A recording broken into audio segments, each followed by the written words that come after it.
Hola mis hermanos, saludos de Alemania. Al fin vamos a reiniciar nuestro tiempo aquí en la hora de consulta.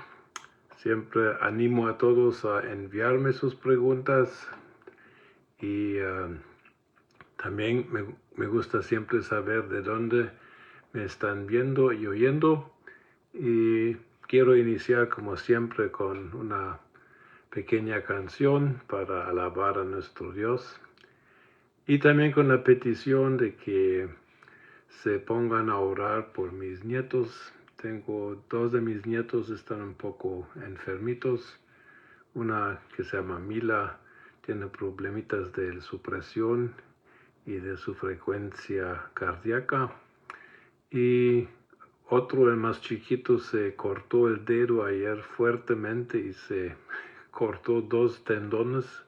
Hoy ya lo operaron y queremos pedir a Dios de que todo salga bien y que no vaya a perder la movilidad de sus deditos. Son los ataques y las cositas con los cuales todos tenemos que luchar en la vida. Lo bueno es que tenemos a nuestro Dios.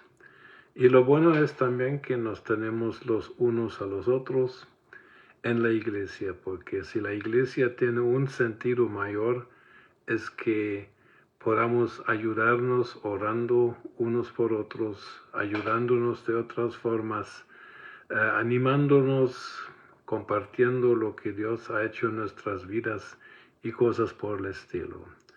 Es un valor infinito de tener hermanos en la fe que están con uno en tiempos buenos, pero también en tiempos a veces no tan buenos, y así vamos. Muy bien. Entonces, les invito a entrar a una pequeña canción nada más, expresando nuestro amor a Jesús. Amarte solo a ti, Jesús. Amarte solo a ti, Jesús. Amarte solo a ti, Jesús. Y no mirar atrás. Seguir tu caminar, Señor. Seguir sin desmayar, Señor. Postrado ante tu altar, Señor, y no mirar atrás. Amarte solo a ti, Señor. Amarte solo a ti, Señor. Amarte solo a ti, Señor. Y no mirar atrás. Seguir tu caminar, Señor, seguir sin desmayar, Señor, postrar ante tu altar, Señor, no mirar atrás. Adorarte solo a ti, Jesús, adorarte solo a ti, Jesús. Adorarte solo a ti, Jesús, y no mirar atrás. Seguir tu caminar, Señor, seguir sin desmayar, Señor, postrar ante tu altar, Señor, y no mirar atrás. Seguir tu caminar, Señor, seguir sin desmayar, Señor, postrado ante tu altar, Señor, y no mirar atrás.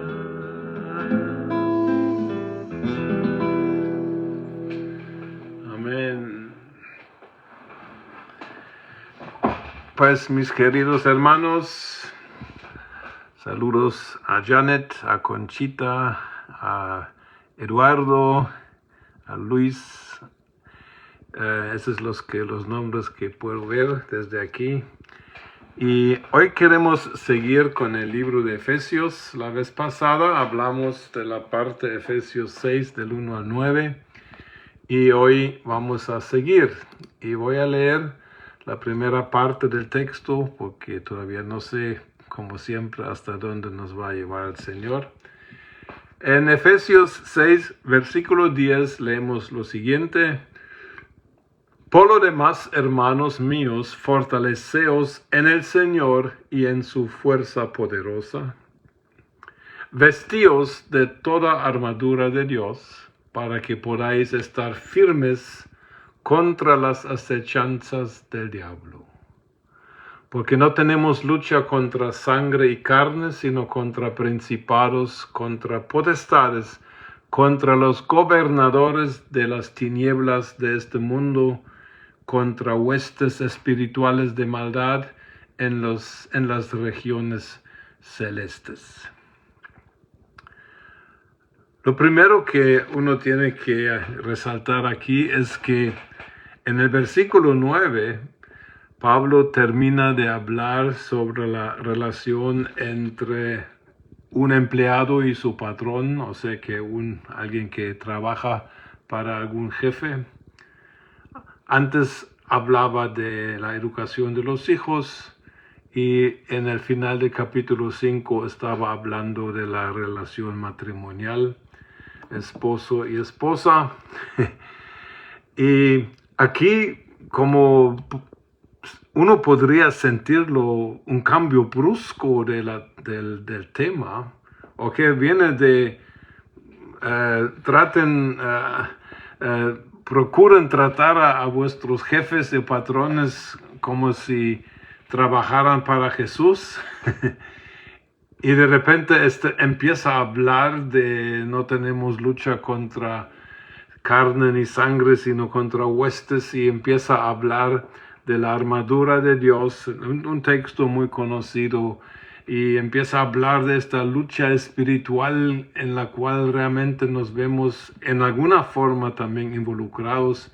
Y uno podría preguntarse, Pablo, ¿qué estás haciendo? Acabas de hablar de cosas de la vida diaria y ahora ya estás llevándolos a esferas espirituales, a las regiones celestes. Pero eso no es una casualidad, porque si hay una cosa que el diablo ha logrado entre cristianos y entre las iglesias, es de que ha logrado de que en cierta manera separamos el mundo invisible, el mundo sobrenatural, visible y cotidiano.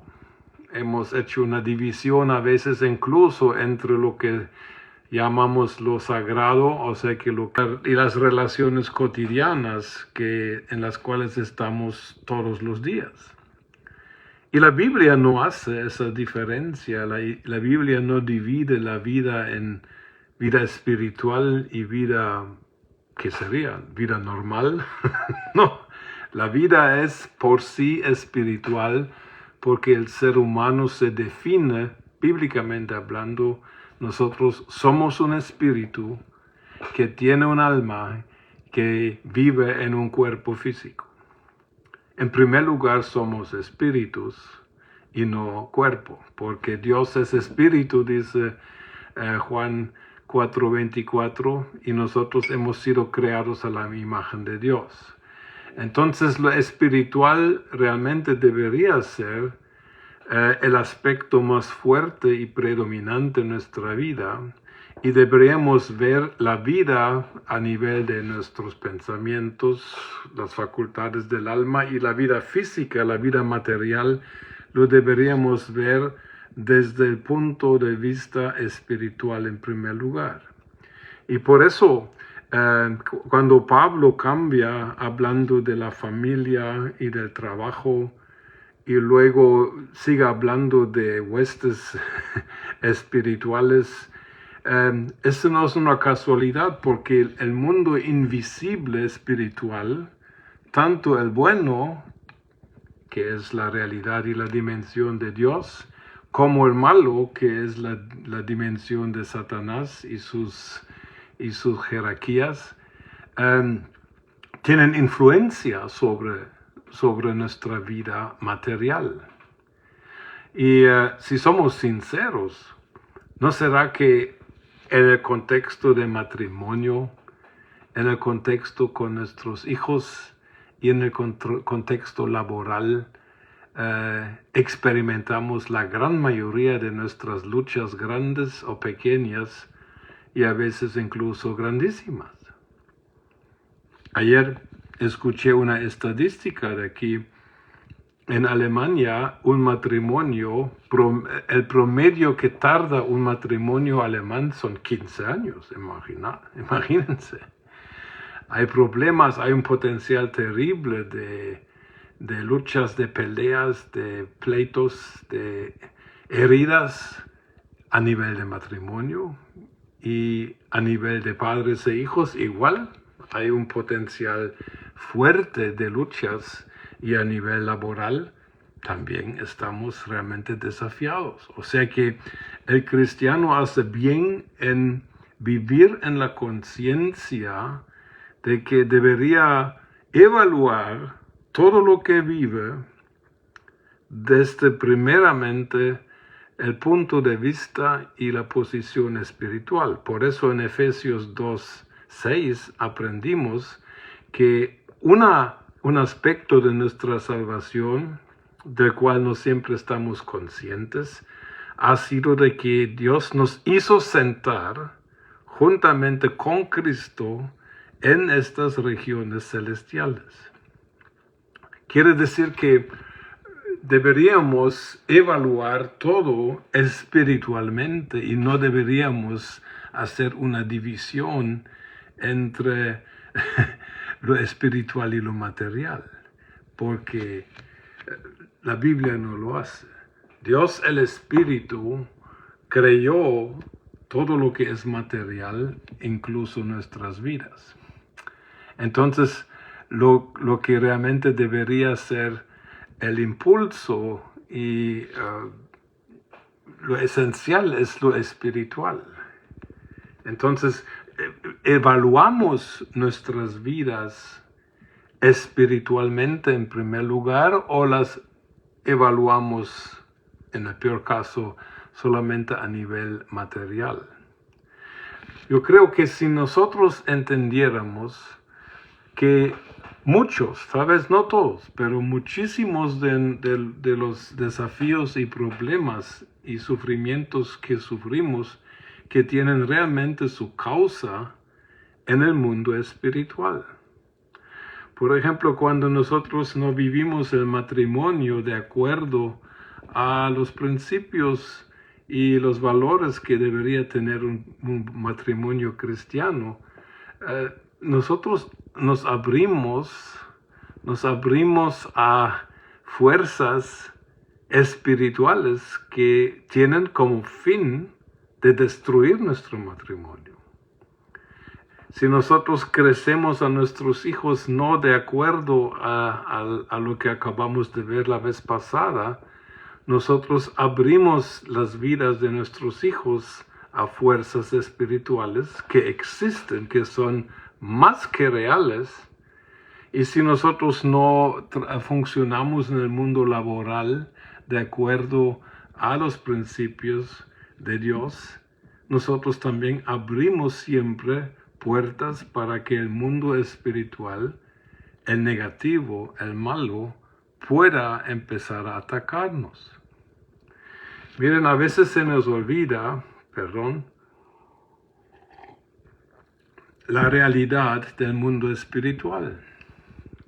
Me parece muy interesante que no se me quedó el nombre, pero ahorita hay una mujer que está viajando por todo el mundo con un mandato de Dios de ejercer el ministerio de liberación. ¿Cuándo han hecho fuera un demonio la última vez en el contexto de su o de vuestras iglesias? Ya casi no se habla de echar fuera demonios, pero los demonios todavía existen, nunca han dejado de existir. y van a seguir existiendo hasta que Dios mismo termine con el reino de Satanás de una vez, pero en esto no estamos. No voy a decir, porque sería una exageración de contribuir todo problema que tenemos a la presencia de demonios, pero sí creo de que nos hemos olvidado de que el mundo demoníaco es real. Y como vemos en el texto aquí, está bien organizado. O sea que Satanás tiene un plan para herir, para dañar, para destruir, para matar incluso a naciones, a pueblos. Entonces lo primero que tenemos que aprender aquí es, tenemos que fortalecernos, dice, hermanos míos, en el Señor y en su fuerza poderosa. Lo tradujo aquí la Reina Valera. En la Biblia de las Américas dice, por lo demás, fortaleceos en el Señor y en el poder de su fuerza.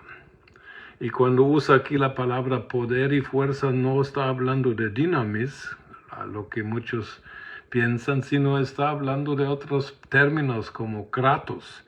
Y aquí más está hablando de una posición. Nosotros necesitamos fortalecernos en esta fuerza, en esta posición espiritual de Dios. Lo primero que aprendimos en el capítulo 1 de Efesios 1:19 es de que el poder que levantó a Jesucristo de los muertos es el poder que está con nosotros para ayudarnos. No es nuestro poder, pero sí es un poder al cual tenemos acceso, y este poder por el Espíritu Santo está también dentro de nosotros. Entonces, cuando Pablo dice aquí, tenemos que fortalecernos en el Señor, está hablando de qué calidad tiene mi relación con Dios. ¿Estoy teniendo una relación con Jesús en mis propias fuerzas, o ya he aprendido a caminar en la fuerza del Señor? Y cuando he aprendido a caminar en la fuerza del Señor, ya no es mi fuerza. Y ese es un secreto que cada quien tiene que descubrir, de cómo puedes tú fortalecerte en la fuerza del Señor y en su poder o en su posición, en su dominio, porque esa es una de las palabras que se usa aquí, el dominio de Dios. O sea que tenemos que recordar de que nosotros, por nuestro nuevo nacimiento, hemos llegado a ser partes de Dios. Hemos nacido de nuevo, hemos llegado a ser hijos de Dios, hemos llegado a tener una posición de honor, pero también de autoridad y de dominio en Dios. Pero esa no es la fuerza mía, pero esta fuerza puede y debe actuar a través de mí. O sea que necesito saber cómo emplear y cuándo emplear esta fuerza. Porque el Satanás, como vamos a ver, está planificando atacarte. Acabo de estar en consejería y oración con una hermana de América Latina que fue atacada por Satanás hace unas noches pasadas. Y estuvimos orando por ella y con un amigo mío que tiene mucha experiencia en el área de la liberación y de los ataques de Satanás. Satanás busca dónde, como diríamos en alemán, dónde meter el pie a la puerta. Si abrimos la puerta un poquito, y más adelante en Efesios dicen, no deis lugar al diablo, es porque si le damos lugar, él inmediatamente aprovecha para dañarnos, porque recordemos de que lo que dijo Jesús de Satanás, el ladrón vino a robar, a destruir y a matar. Si nosotros no nos protegemos, él lo va a hacer. Eso no nos debería dar miedo, porque Dios nos ha preparado con todo lo necesario con tal de que podamos estar firmes. Pero al mismo tiempo Dios nos dice que debemos estar velando de que Satanás quiere dañar nuestra vida. A veces entra por problemas matrimoniales, a veces entra por problemas con los hijos, a veces entra por el contexto laboral. Satanás es alguien que vive para buscar oportunidades para dañarnos, y nosotros debemos saber que si se da un ataque, nosotros tenemos que reaccionar como cristianos, pero no solos, luchando solitos, sino fortaleciéndonos en primer lugar en quienes somos en Dios. Y de esta relación debe salir todo lo demás que vamos a necesitar. Y por eso dice que cuando estamos en esta firmeza, firmes en nuestra relación con Jesús, podemos vestirnos de toda la armadura de Dios. No es nuestra armadura. Pablo hace referencia a dos cosas. Hace referencias a Isaías 59, donde habla de la armadura de Dios y donde se usan términos similares. Pero Pablo escribió Efesios estando en la cárcel, entonces él estaba rodeado por soldados romanos y miraba cómo estaban vestidos los soldados romanos. Pero Pablo dice que nosotros tenemos que vestirnos de la armadura de Dios. O sea que Dios tiene una armadura y nosotros tenemos que tomar esta armadura, que son asuntos no físicos, sino son asuntos espirituales, que tienen que ver en parte con la obra redentora de Cristo, pero también tienen que ver con nuestra fe, de que nosotros por fe aprendamos a emplear estas cosas.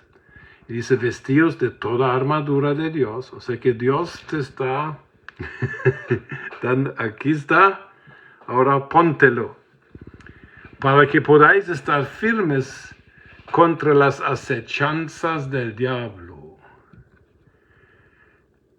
Ya hablamos de eso. Satanás, acechanzas en griego, nada más para los que les interesa eso. En griego es una palabra muy sencilla, los métodos del diablo. ¿Cuáles son los métodos del diablo? Bueno, cada quien va a recibir ataques diferentes, pero Satanás, el método principal que usa Satanás desde Génesis 3 es ¿qué? Es la mentira. Es torcer la verdad hasta el punto que suena como correcto todavía, pero no es. Lo interesante estudiando los últimos tiempos, hablando por ejemplo del anticristo, es la palabra anti, como sabemos, puede significar en contra, pero también anti en griego es un prefijo que significa en lugar de. O sea que el éxito del anticristo o del espíritu del anticristo en este tiempo en que vivimos será crear la máxima similitud con lo que es verdadero, con tal de engañar a muchos. Porque Satanás no viene a crear la máxima contradicción, porque si a los que estamos en Cristo nos vienen atacando, mintiendo, cosas groseras, hablando contra Jesús, contra el Espíritu Santo, contra Dios, nadie se va a dejar engañar por algo tan obviamente contrario. Pero Satanás viene usando la Escritura, lo ha hecho con Jesús en Mateo 4, lo está haciendo ahorita en parte, a mi criterio, por medio de lo que provee la inteligencia artificial, aunque no toda, pero alguno. Satanás viene siempre, su método principal ha sido el engaño y la mentira. Jesús en Juan 8 lo llama padre de mentira. Entonces, por eso es tan necesario conocer la verdad para distinguir la mentira, porque la mentira solamente, especialmente si la mentira suena bien y si la mentira suena bíblica, entonces a muchos cristianos ya se dejan engañar porque dirán que pero eso es bíblico lo que dice. No, cuidadito. No todo lo que es bíblico es de Dios, porque si la Biblia menciona también muchos pecados, por ejemplo. Pero hablemos más de las acechanzas del diablo.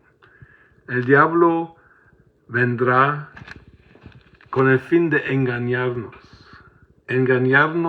y hacernos creer cosas que parecen ser buenas y verdaderas, pero en su fondo no lo son. Y por eso tenemos que vestirnos con la armadura de Dios.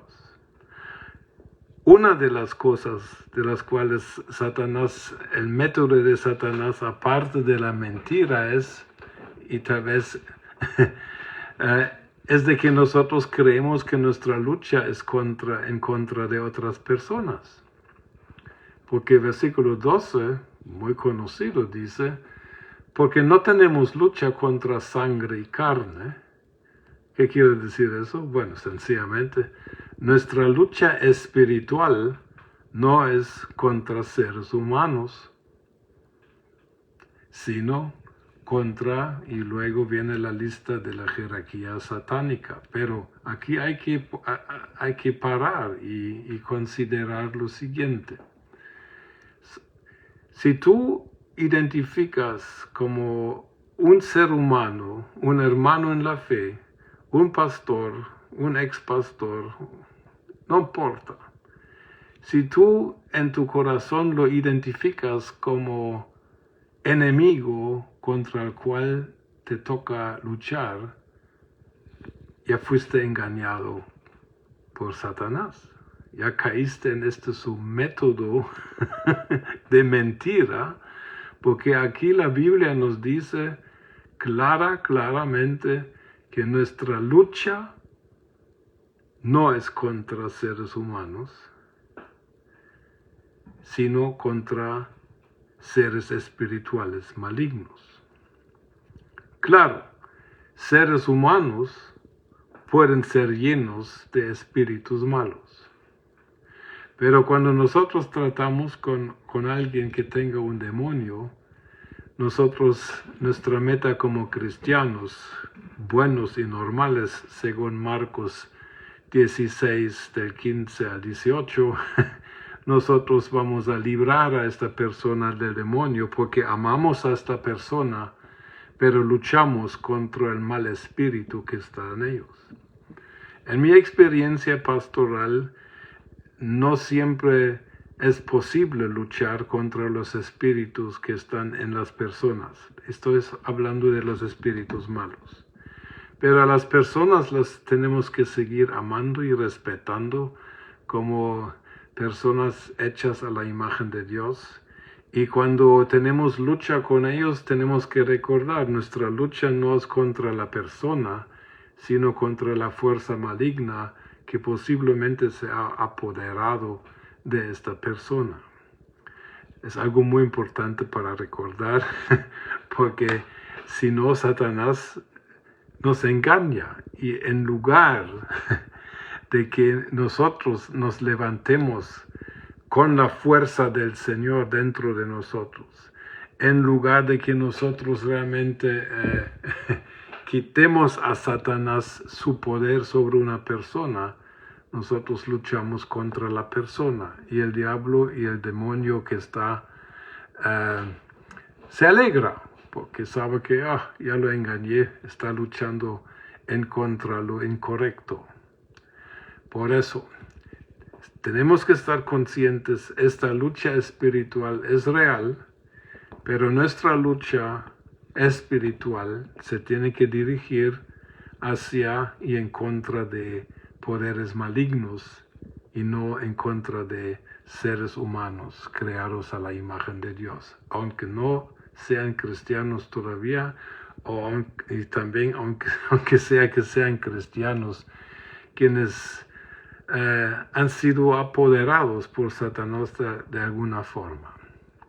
Versículo 12 lo leamos otra vez. Porque no tenemos lucha contra sangre y carne, sino contra principados, contra potestades, contra gobernadores de las tinieblas de este mundo, contra huestes espirituales de maldad en las regiones celestes. Cuando habla de regiones celestes, está, como ya expliqué algunas veces, este es el área invisible, el área espiritual. Aquí no se refiere, por supuesto, al cielo, el lugar donde está Dios. Esa es otra dimensión más allá de estas huestes espirituales. Y tenemos que ver de que Satanás encabeza en cierta manera un ejército que obviamente tiene rangos, porque dice principados, que son en griego arche, que es una cosa que significa pues principados, son poderes, potestades, gobernadores de tinieblas. O sea que aquí en cierta manera nos está dando, sin explicar los detalles, de que hay dominios demoníacos muy altos y también están los huestes espirituales de maldad que serían tal vez los demonios inferiores. Y en el libro de Daniel sabemos que nos indica de que parece que incluso hay principados o potestades encargados de un país, porque en Daniel capítulo 10 leemos de que el arcángel de Dios lucha en contra de uno de estos, del príncipe de Persia y príncipe de Grecia, y se está refiriendo a poderes demoníacos que gobernaban sobre estos países en aquel tiempo. Y los que hemos estado tal vez más tiempo ya en esta tierra, en el ministerio, nos hemos dado cuenta de que hay ciertos lugares cerrados, más cerrados que otros. Y uno se pregunta, ¿por qué será? Yo me recuerdo en Guatemala había pueblos muy abiertos al Evangelio, pero también había pueblos donde, por lo menos de parte de nosotros, tratamos de plantar, por ejemplo, una iglesia y nunca prosperó esta obra porque había una presencia allá muy fuerte que no se quitaba. Entonces, tenemos que reconocer eso. Y una de las cosas que antes que se me olvide quiero decir es que nosotros los creyentes en Jesucristo no tenemos la orden de Dios de atacar a estos principados. Solo recordemos, un arcángel de Dios dice que luchó 3 semanas contra uno de estos principados.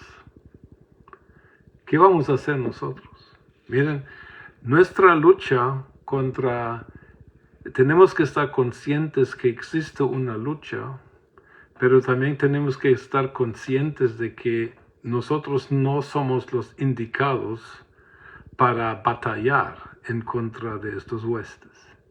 Me recuerdo una vez de que una hermana aquí en Alemania, sin que yo me diera cuenta, ella se había con otros hermanos metido a atacar los principados encima de su ciudad. Y empezaron a orar, a interceder fuertemente. Y ella me contó un día de que una noche uno de estos principados se le apareció. Y para ella fue muy, muy clara de que a ella no le tocaba echar fuera principados de esta ciudad o peor de un país. Eso no es nuestro trabajo. Nuestro trabajo como creyentes es, cuando el Señor nos dirige, echar fuera un demonio de una persona. Porque eso es parte del encargo de la iglesia hasta el día de hoy. La iglesia se ha olvidado de eso, pero más sin embargo, eso es algo que la iglesia debería hacer. Estas son las señales que siguen a los que creen, ... echarán fuera demonios. Pero echar fuera principados de ciudades, de regiones o de países, eso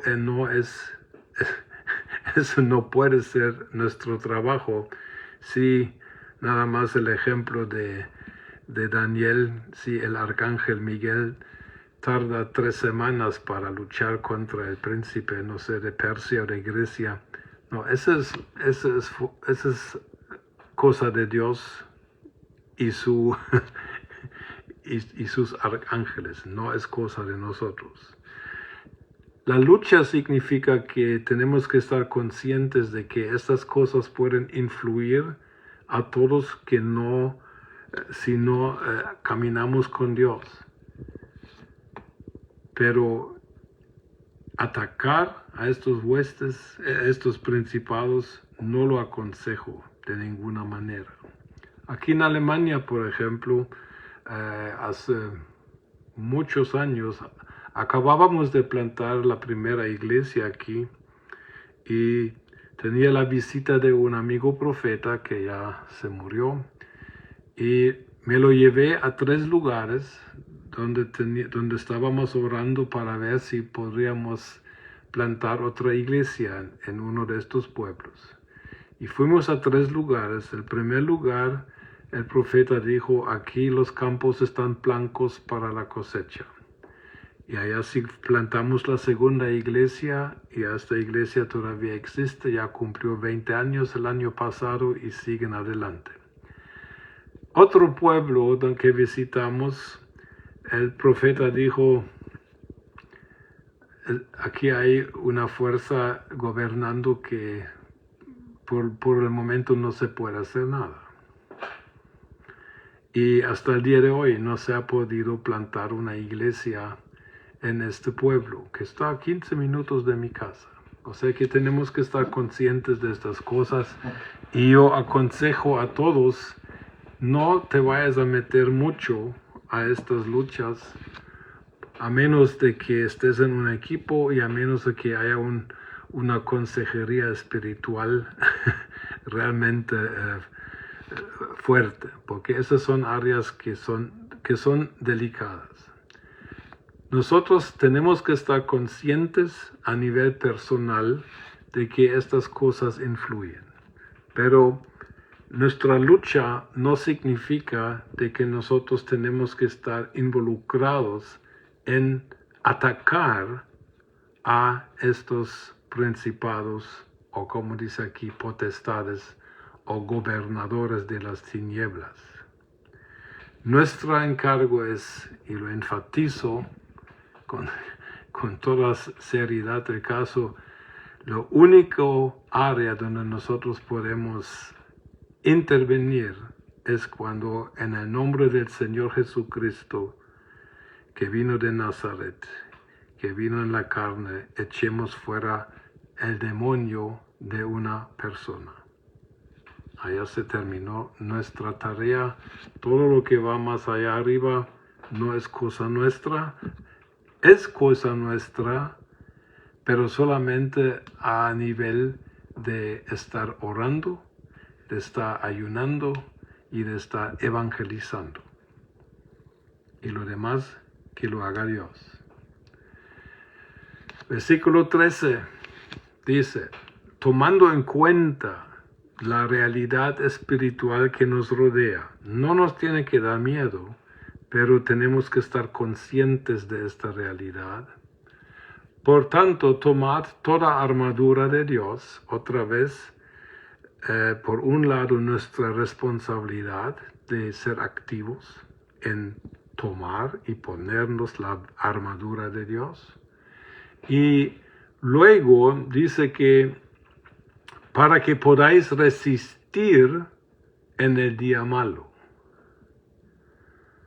No todos los días son malos, pero hay días malos, y este día malo se refiere a estos momentos cuando el reino de Satanás quiera dañarnos y nosotros tenemos que, en Guatemala dirían, ponernos las pilas, o en otras palabras, tenemos que actuar con la autoridad en el nombre del Señor Jesucristo que tenemos y ejercerla en lo que está pasando. O sea que cuando la Biblia dice someteos a Dios, resistid al diablo y él huirá de vosotros, está en Santiago 4:7, quiere decir que el someterse a Dios es nuestra responsabilidad. El resistir al diablo es nuestra responsabilidad.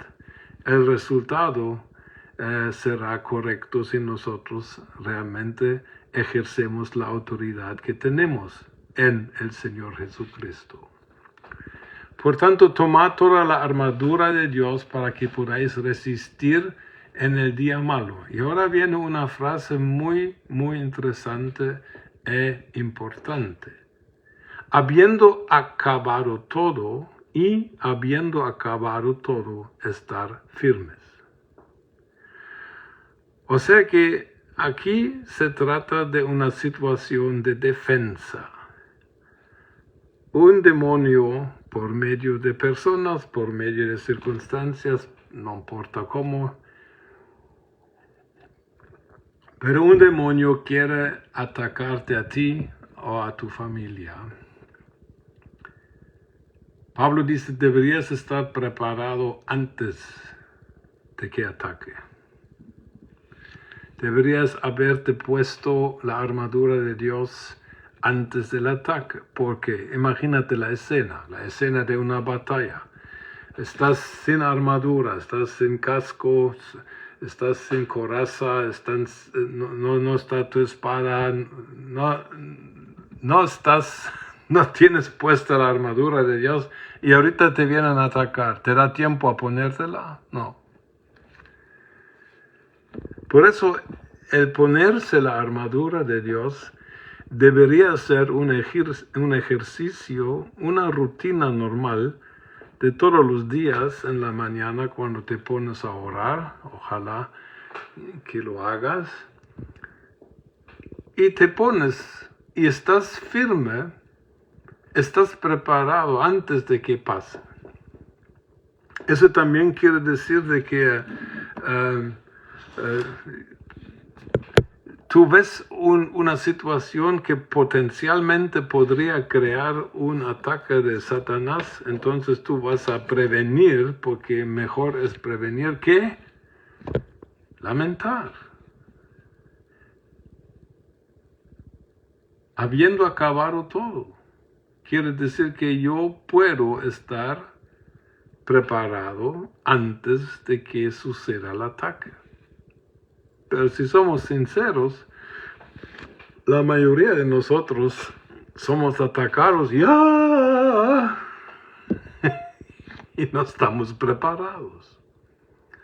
En primer lugar, deberíamos estar conscientes de que ataques son posibles. En segundo lugar, deberíamos estar responsables de que por eso yo debería estar poniéndome la armadura de Dios todos los días.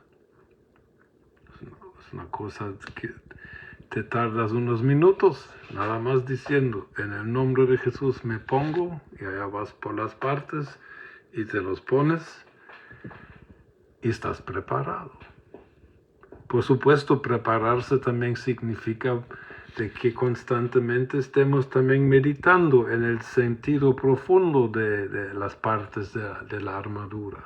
Y que por estar meditando en lo que significa todo eso, que cuando viene el ataque está uno mejor preparado y no tiene que empezar a buscar en la Biblia, pero ¿qué significará el cinturón de la verdad? O sea que estas cosas deberían llegar a ser parte de nuestro ser, parte de de cómo percibimos la vida en la cual nos encontramos. Habiendo acabado todo, estar firmes. Y muchos de nosotros perdemos nuestra firmeza, no porque no podemos estar firmes, sino sencillamente porque hemos estado flojos irresponsables respecto a estas partes que nos toca hacer. Entonces entremos, estad pues firmes, ceñida vuestra cintura con la verdad. O como dice aquí en la Biblia de las Américas, estad pues firmes, ceñida vuestra cintura con la verdad. Ya, lo mismo. El cinturón era la parte con la cual se fijaba el soldado romano el vestido que llevaba. También allá metía la espada, y parecen algunas explicaciones, dice que la coraza del justicia, la coraza que protegía el corazón, se encajaba en el cinturón. Pero aquí el cinturón se está relacionando con la verdad. Eso es lo primero que nos dice. ¿Por qué? Porque ¿cuál es el método principal de Satanás? El método principal de Satanás para desequilibrarnos es la mentira. O, peor, la mentira que parece ser verdad. Entonces aquí tenemos que ver de que debe haber un equilibrio en nuestra vida, de que nosotros estamos equilibrados en lo que es la verdad y reconocemos lo que es la mentira. Ahora, la verdad, ¿qué es? Y muchos creen de que la verdad sería nada más saber de memoria algunos versículos claves. Y no es malo saber de memoria versículos claves, pero la verdad, según la Biblia, es una persona, es Jesús. Incluso el Espíritu Santo, uno de sus títulos es Espíritu de verdad. Vivimos realmente en una relación con Jesús y con el Espíritu Santo como la verdad de nuestras vidas. O solamente conocemos verdades bíblicas. ¿Y cuántas veces hemos fracasado? Nada más echamos versículos al diablo en oración y empezamos a estas nuevas ondas de decretar y de declarar.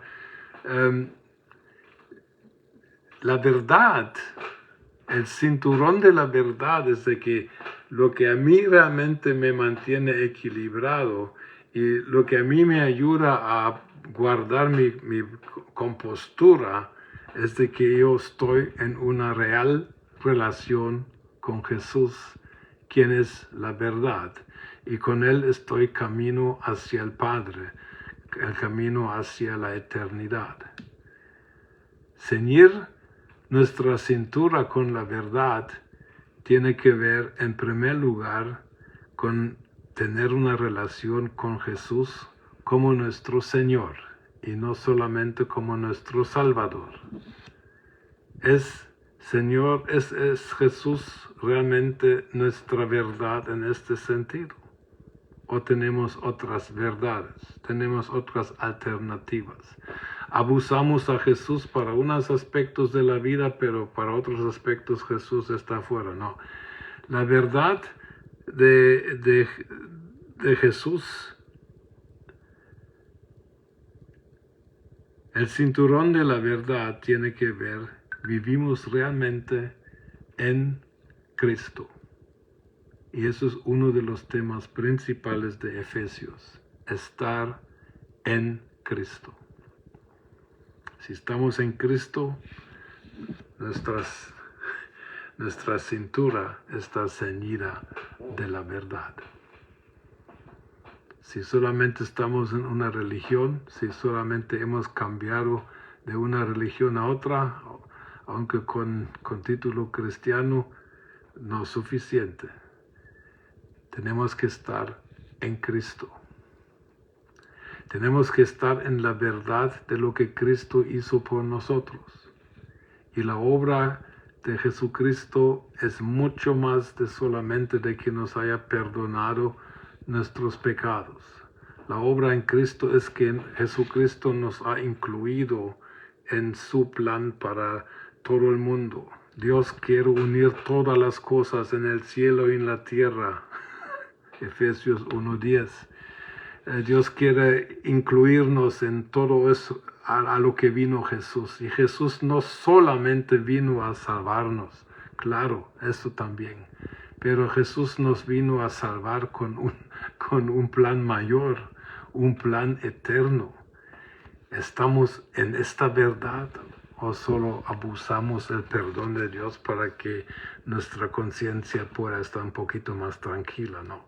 La verdad es un poco más grande. Dios nos está preparando para la eternidad con Jesucristo, nuestro futuro esposo, y todo lo que vivimos aquí es practicar para lo que verdaderamente será nuestra vida en el más allá. Por el tiempo cubramos tal vez vestidos de la coraza de la justicia es lo próximo. Ahora la coraza viene de la palabra que corazón, protege el corazón. Y claro de que si hablando del contexto una batalla, una lucha, uno tiene que protegerse esta parte porque heridas en el corazón o en el pulmón generalmente son fatales. Entonces la coraza es relacionada con el término justicia.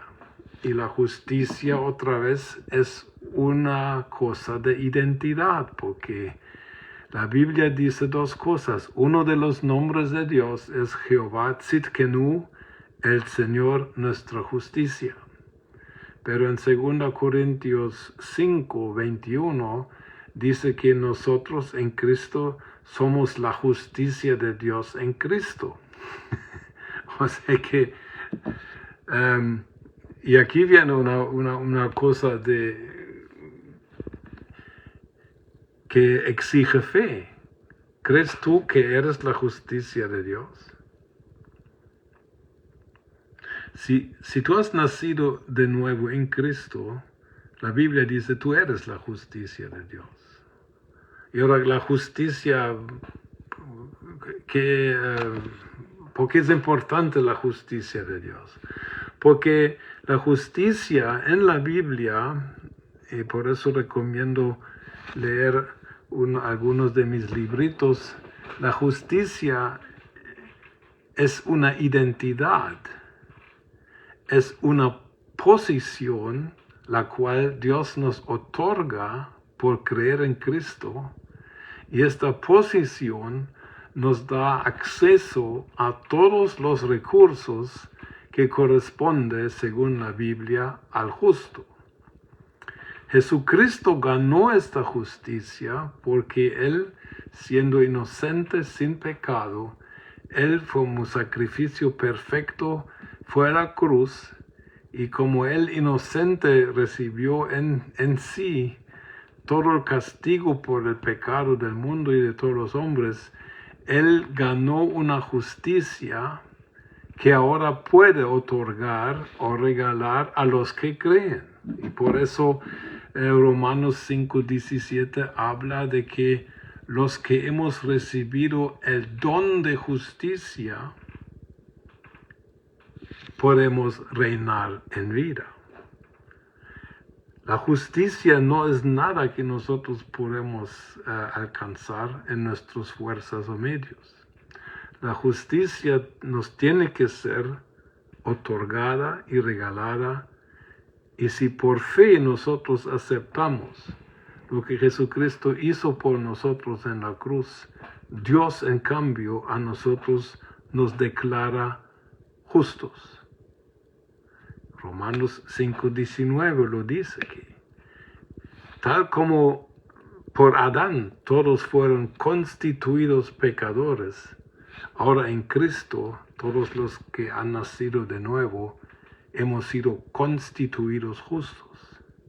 Y la justicia de Dios es la que realmente abre el cielo. Es la justicia de Dios que en Mateo 3, del 13 al 17, abrió el cielo cuando Jesús fue bautizado. Jesús dice que cumplamos toda justicia y se hizo y luego se abrió el cielo. La justicia de Dios es la que nos abre a todas las bendiciones respecto a los justos. Porque la justicia en el Antiguo Testamento era cumplir todas las leyes. Deuteronomio 6:25 dice que esta será tu justicia si cumples toda la ley, todo el tiempo. Nadie lo logró. Pero Jesucristo en Mateo 5:17 dice de que no he venido a abrogar la ley, sino a cumplirla. Y como Jesús cumplió la ley, luego sufrió el castigo por el pecado de la ley en la cruz, y ahora Él dice que ahora si tú me crees, tú eres justo.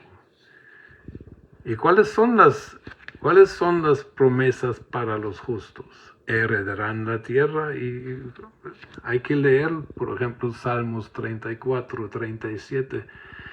Los salmos en general, el justo tiene muchas promesas, pero el justo en Cristo es aquel que recibirá las mejores promesas porque somos partes, según Hebreos, de un mejor pacto con mejores promesas.